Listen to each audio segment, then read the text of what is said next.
நீங்க எத்தனை கொலைகள் பண்ணாலும் எத்தனை வன்மம் பண்ணாலும் காதல் என்பது சாகாது, அது இருந்துகிட்டே இருக்கும். அதுவும் என்ன மாதிரி ஒரு பொம்பளை பிள்ளை இருக்கிற வரைக்கும் காதல் சாகாது, சாகவே சாகாது. ஒரு குழந்தை இருக்கும், அந்த குழந்தைத்தனம் வெளி உலகத்துக்கு தெரியாம பார்த்துப்போம். அப்படி வெகுளித்தனமா இருக்கிறவங்க அந்த குழந்தைத்தனத்துக்கு விதிவிலக்கா இருப்பாங்க. ஸோ அப்படி விதிவிலக்கா இருக்கக்கூடிய வெகுளித்தனத்தின் உச்சமா இருக்கக்கூடிய தீபாக்கா அவர்களை ஒரு சில வார்த்தைகள் பேச அழைக்கிறோம். கருங்காலி கட்டைக்கு நானா கோடாலி, இருங்கதலி தண்டுக்கு நானும் பெருங்கணி. ஆஹா, மறந்துட்டேன் பார்த்தீங்களா? பரவாயில்ல, ரொம்ப சந்தோஷம். என்னைய வந்து ஒரு இன்னசென்ட்னு சொல்லி கூப்பிட்டீங்க. ஆனால் நான் இன்னசென்ட்லாம் கிடையாது. எல்லாம் தெரிந்த ஒரு பெண்மணி தான். என்னுடைய பேச்சு வழக்கம், ஊர் வழக்கம் அப்படி இருக்குது, அவ்வளோதான். இங்கே இருக்கிற மேடையில் இருக்கிற பெரியவர்களை பார்த்த உடனே எனக்கு கை காலெல்லாம் ஆடுது. ஐயா வந்து நான் சின்ன வயசுலேருந்து கேள்விப்பட்டிருக்கேன். எப்போ ஒரு மனிதன் மக்களுக்காக தன்னை அர்ப்பணிக்கிறானோ அவன் உயர்ந்தவன், மனிதனை தாண்டி உயர்ந்தவன். அப்படிப்பட்ட ஒரு மனிதனுடைய சபையில் அப்படி உட்கார்ந்து இருக்கும் பொழுது, அந்த சபையில் இன்னைக்கு நானும் அமர்ந்திருக்கிறேன். கடவுள் அந்த நிலையில என்னை வச்சிருக்காருங்கும் போது இந்த கடவுளுக்கு நான் முதல்ல நன்றி சொல்லிக்கிறேன். ஐயா திருமாவளவன் அவர்களுக்கு நன்றி. இன்னொன்று, பொன்னையும் நாடான் பொருளையும் நாடான் மக்கள் நலன் ஒன்றையே நாடும் என் தலைவன் கர்ம வீரன் காமராசனின் வம்சம் இந்த மேடையில் அமர்ந்திருக்கு. இன்னைக்கு நான் என்ன புண்ணியம் பண்ணனோ தெரியல. அவரை போல் தலைவரை இனி பார்க்க முடியாது. அப்படிப்பட்ட உன்னதமான தலைவருடைய அம்சம் இருக்கக்கூடிய ஒரு இடத்துல இன்னைக்கு நான் நிற்கிறேன். எல்லாமே வந்து இறைவனுடைய செயல். இன்னொன்று, நான் ஒரு பெரிய பைத்தியக்காரி. யாரோட பைத்தியக்காரின்னா எங்க ஐயா அந்த உட்காந்துருக்காங்க, பாக்கியராஜ் ஐயா அவர்களுடைய பெரிய பைத்தியக்காரி. ஒரு வசனத்தையும் உன்னதமா ரசிப்பேன். ஐயா, காதல் என்பது ஒரு வார்த்தை அல்ல, ஒரு உயிர்னு உணர வச்சதே அவர் தான். ஒரு படத்துல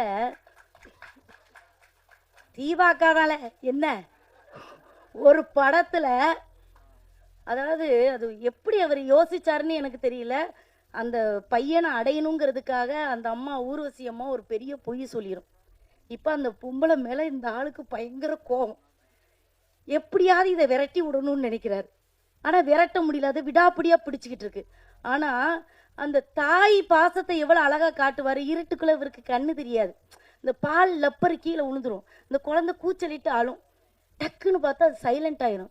ஏன் சைலண்ட் ஆயின்னு பார்த்தா, ஒரு வாலிப பிள்ளை செய்யாத ஒரு செயல், முளைப்பால் அந்த குழந்தைக்கு அந்த பிள்ளை தாயாகவே பால் ஊட்டிட்டு இருப்பா.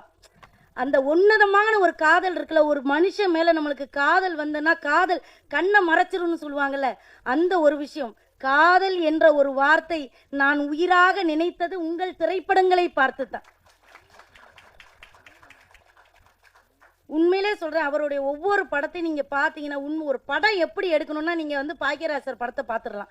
பார்த்தா ஆக இப்படி வசனம் எழுதணுமா, இப்படி தான் அந்த காட்சிகளை அமைக்கணுமா அப்படின்னு. அதை அவன் அந்த தலைவர் அது வந்து எனக்கு பைத்தியம்ன்றதுனால நான் உளர்றேன். ஏன்னா அபை பராட்டியார் பாடலாம் நல்லா பாடக்கூடியவர். நானே மேடையில் உளர்றேன்னா கை காலெல்லாம் ஆடுது எனக்கு. ஆக இப்படிப்பட்ட ஒரு இடத்துல இன்னைக்கு உட்கார வச்ச இந்த தயாரிப்பாளர், இந்த இயக்குனர் அவர்களுக்கு ரொம்ப நன்றி. ஒரு கதை என்பது அதுதான். அந்த அம்மா என்ன சொல்ல வந்ததுங்கிறத பாடலை விட்டுருக்கேன். கருத்து என்னன்னா, இருங்கதலி தண்டு கூட அது வலிக்கிட்டு போயிடும்.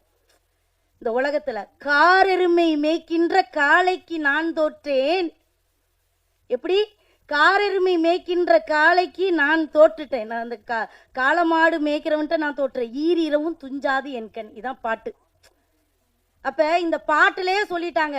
ஆனா நம்ம ஆள் என்ன சொல்றான், முருகப்பெருமான் தான் வந்து நின்னாரு.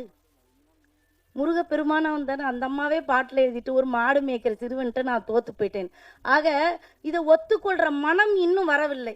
அந்த மனம் எப்பொழுது நம்மிடம் வருகிறதோ அப்பொழுது இந்த ஜாதிங்கிற அடையாளமே இல்லாம போயிடும். இப்ப எங்க அண்ணேன்னு சொன்னேன், நான் வேற ஜாதி தான், அண்ணன் வேற ஜாதி தான். அதுக்காக நாங்கள் வந்து அண்ணன் இல்லைன்னு கூப்பிட்டதுக்கு இனிமே நீ என் தங்கச்சி இல்லைன்னு அண்ணன் சொல்ல முடியுமா? சொல்ல முடியாது. ஜாதியை என்று நாம் விட்டொழிக்கிறோமோ அன்னைக்கு நம்ம மனிதர்களாக இருப்போம். அதுதான் ஆறறிவுன்னு ஒரு படம் எடுத்து இன்னைக்கு காட்ட போறாங்க.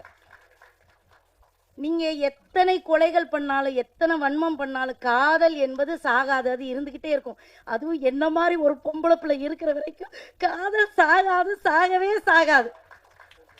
ஒரு உயிர் மேல இன்னொரு உயிருக்கு அன்பு வரும் பொழுது அதை தடுக்கக்கூடிய உரிமை யாருக்கு இருக்கிறது? யாருக்குமே கிடையாது.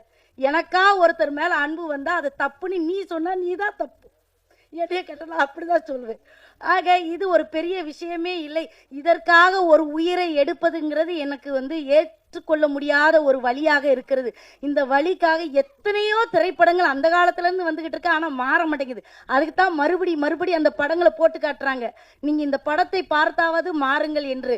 ஆனா இப்போ எவ்வளவோ மாறிடுச்சு இந்த சமுதாயம், அதை நான் ஒத்துக்கிறேன். இன்னைக்கு யாருமே ஜாதி அவ்வளவோ பார்க்கறது இல்லை, அது உண்மைதானே, அது உண்மைதானே.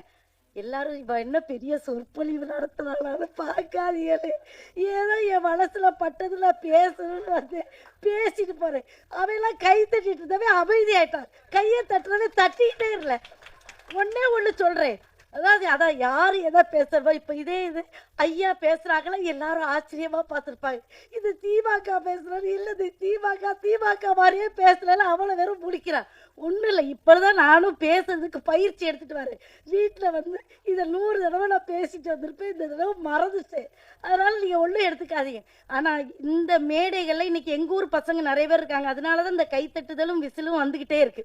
உண்மையிலே தம்பி, ஆமா எனக்கு தெரியும்டா, எனக்கு தெரியும். ஏன்னா இங்க உள்ளவங்க யாருமே கை தட்ட மாட்டாங்க ஐயா, நாங்களே சிரிச்சுக்கிறோம், நாங்களே ரசிச்சுக்கிறோம். ஆனா இன்னைக்கு எங்களுடைய பேச்சு எவ்வளவு ரசனையா இருக்குன்னு உங்க கைத்தட்டுதல் மூலமாக தெரிகிறது. தம்பி நீ ஒரு பெரிய ஹீரோவா வரணும்னு அக்கா வாழ்த்துறேன். அப்புறம் மக்கள் கையில இருக்கு, இதை கொண்டு போற என்னுடைய அண்ணன்மார்கள் தம்பிமார்கள் இங்க இருக்காங்க கேமராவை வச்சுக்கிட்டு, அவங்க கையில இருக்கு. இந்த திரைப்படத்தை பத்தி நல்லதா எழுதுங்க, வெற்றி பெற மாதிரி எழுதுங்க என்று கூறி, எனக்கு எந்த தலைவரும் எந்த ஜாதியும் முக்கியம் இல்ல, தீபாக்க இந்த ஜாதி எவனும் எழுதாத, எனக்கு எல்லாரும் ஒண்ணுதான் என்று கூறி வாய்ப்பிற்கு நன்றி நல்கி விடைபெறுகிறேன். நன்றி, வணக்கம்.